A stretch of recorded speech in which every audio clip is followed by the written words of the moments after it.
Hi, welcome. I'm going to show you how to do some dividing with decimals. This is taken from our book from lesson 6-5.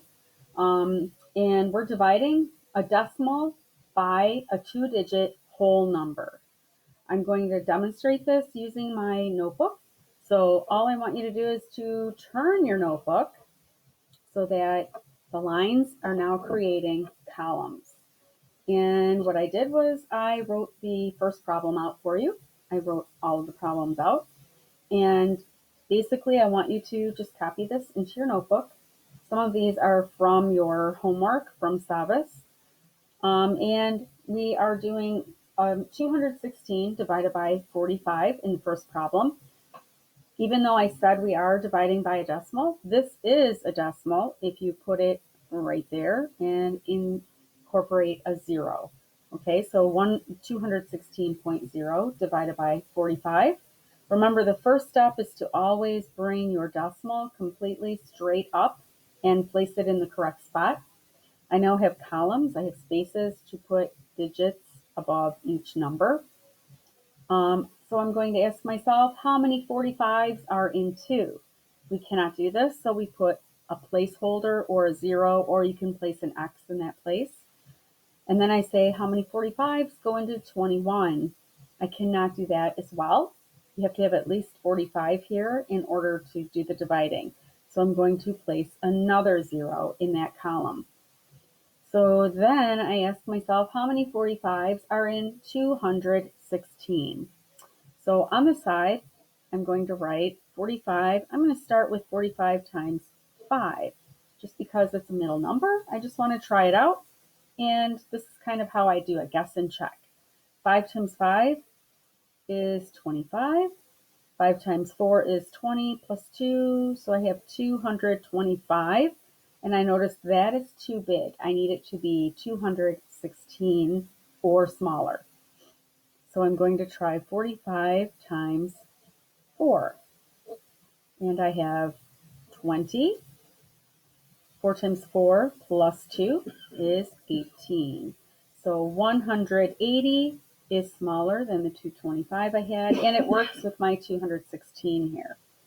So I'm going to place the 180 directly underneath the digits so that I can subtract them correctly. 6 minus 0 is 6. 11 minus 8, because the bottom number is bigger, so I need to borrow. 11 minus 8 is 3. And then that's 1 minus 1.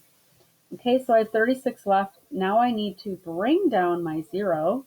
So I now have 360. So how many 45s can I get out of 360? Oops, I forgot this 180 here is my 4. So I need to put the 4 up above the 6. So the answer is going to be 4 point something. Okay, so now how many 45s go into 360? And I know that this was 180, and that was times 4.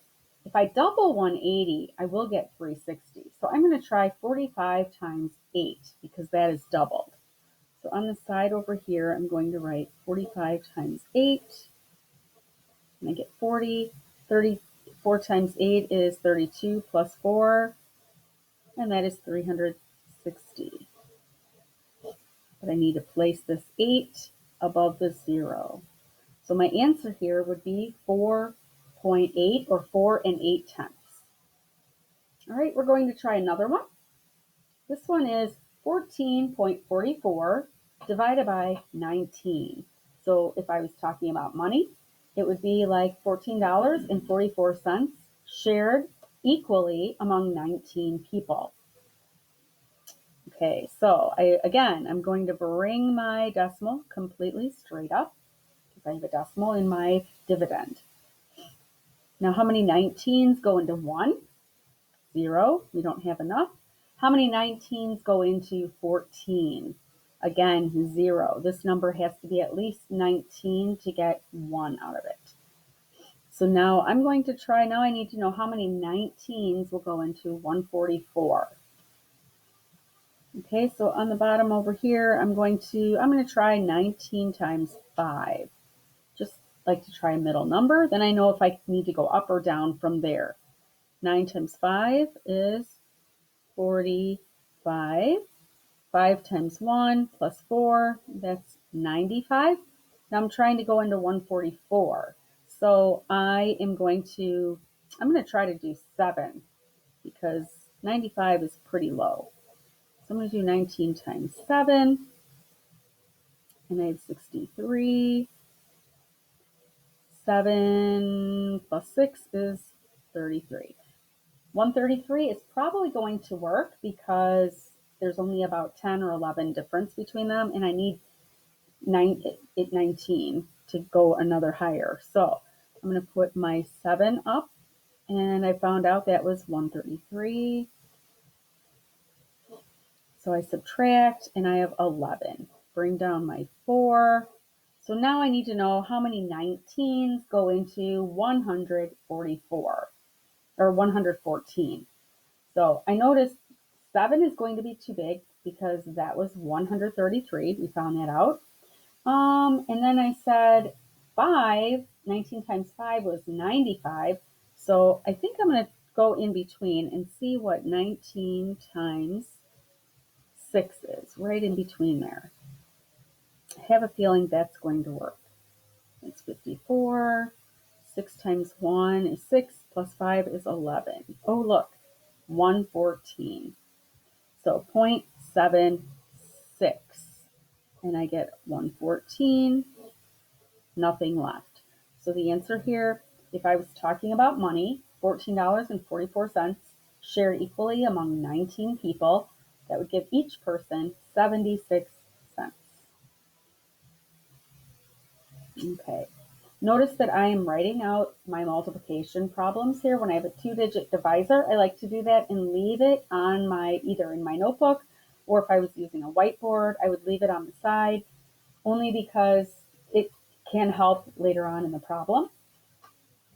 Okay, so this time I am doing 151 and 2/10 divided by 42.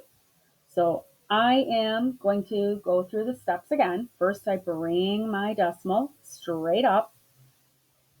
Then I ask myself how many 42s are in 1, and it does not work, so I have to put a 0 above it. How many 42s are in 15? And that does not work as well, so I need to put another 0. So now I need to go how many 42s are in 151. That does work. I can get at least 1 out of it. I'm going to try, because 42 is a pretty big number, so I'm going to try 42 times 2. And then if that's not high enough, I'm going to try 42 times 3, 42 times 4, and just leave that in my notebook. So 2 times 2 is 4, 2 times 4 is 8. 84 is kind of low. I need to get it as close to 151 as I can. So 42 times 3. That's 6, and that's 12. 126. Yes, I'm going to try that. So right above the 1 is where I need to have the number, so that I need something above each digit. And I have my column set up so that I don't forget one of the numbers. So I'm going to try 3. 3 goes up here, and we said 3 times 42 was 126. 11 minus 6 is 5. 4 minus 2 is 2. And I need to bring down my 2. So now my last part, because it needs to go above the 2, unless I need to annex zeros. I'll show you how you can tell in just a minute. 42 times 3 we said was 126. I need to go as high as 252. So I need to go a lot higher than the 3. I'm going to try and double it again. So I'm going to try 42 times 6. And I have 12. 6 times 4 is 24, and that's 25. So 252. Oh, that is exactly what I have here. So 42 goes into 252 exactly 6 times. and that's going directly above my 2 because that is the number that I brought down. So I need to put 252, and I have a 0 left over. I do not need to annex any zeros onto the number because there is nothing left. If I had a 2 or a 3 or something smaller than 42 left after I subtracted, I might need to bring another 0 down and add another number up here. But in this case, I don't need to because I ended up without anything, with nothing left over. So that is the end. Thank you. If you have any questions, please ask in class.